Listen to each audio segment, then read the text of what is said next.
It's been a little while since I did one of these. We need to talk.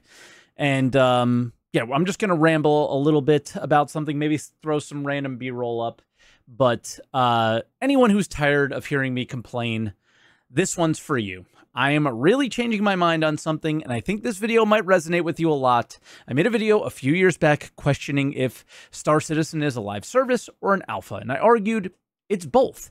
And I wish they just leaned a little bit more towards the live service than they have. And I got a ton of comments not really agreeing, and that I don't know anything about game development. Classic, I know. So before we get into the video, I have the perfect sponsor to anybody who feels that way about me. Thank you to boot.dev for sponsoring today's video. This one is for everyone out there pretending to be a developer in the comments. I see you. The people at boot.dev believe that the smartest way to learn to code is to not be bored. Boot.dev is online, self-paced, and feels like a captivating RPG game. You will learn back-end web development from start to finish in the Python and Go programming languages. This is the key here. They use modern game design to teach coding. How smart is that? And the platform is designed to get you writing a ton of code, because getting your hands on the keyboard and shipping projects is the only way to really learn. They never want a student to feel like they aren't getting what they need, so they offer a 30-day no questions asked refund policy and a free demo of every course and its interactive features. Also, not everyone has the means to pay for the memberships, so they have all of their content for free to read in guest mode. The paid membership is just to unlock the interactive games that go with it. And lastly, the boot.dev Discord community is active and there to help anyone who gets stuck on a coding challenge. So click the link in the description box below and use code SaltEMike to get 25% off your first payment for boot.dev. That's 25% off your first month or your first year, depending on the subscription you choose. Once again, for all those inspiring developers out there telling me what an alpha is, this one's for you. Thank you to boot.dev for sponsoring, and let's get back into the video. So thank you to boot.dev here. They're really awesome, and I appreciate your patience on this one. So let's get into it. This change of heart I'm having is due to a post from Xylo yesterday and this morning's SCL about how they need to push 323 out the door because they didn't get the concurrency they needed in the PTU. Anyone else getting PTSD from 318? You aren't the only ones. I think CIG is as well. Is this damage controlled by Xylo? Maybe. I don't think so, really, but they argue that this is a necessary evil. Star Citizen is an alpha, and even live is a testing environment. They love to remind us of that, and they are absolutely right about it. But it's 2024. When is Star Citizen going to become a game, right? CitizenCon really pushed the narrative that they want to go that direction. Reputation, armor, progression, all sorts of things that are very game-like. So in October, I'm thinking, great, I can't wait for 323 to see what we get.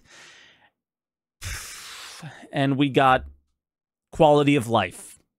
Again, to the people who are thinking, this is another negative SaltEMike video, I promise, please stick with me here, but it's going to get bumpy for just a second because we have to talk about letters from the chairman, and we know how those go. A couple of years ago, Chris alluded to the fact that people are actually playing Star Citizen now, and they want to focus more on the stability and enjoyability of the live servers.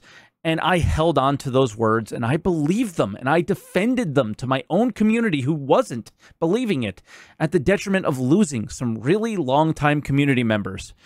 And we all know how that turned out. 318 came and went, and the game was completely unplayable. I couldn't log into the game for a month. So then they made another letter for the chairman, I think, and made all sorts of changes to avoid this issue, like making a test preview channel, restructuring the PTU waves, which, yeah, just buying in for wave one. Enough said there.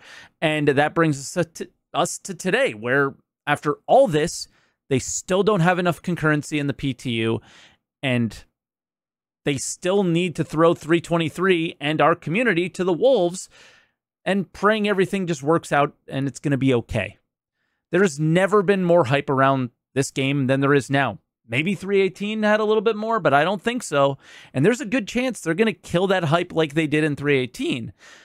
But can they really avoid this? I don't think so.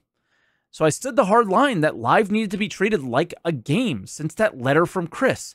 And even though the words came directly from him and I was just echoing them, I think I have to concede to many of the alpha evangelists out there that this seems like the only way at this point.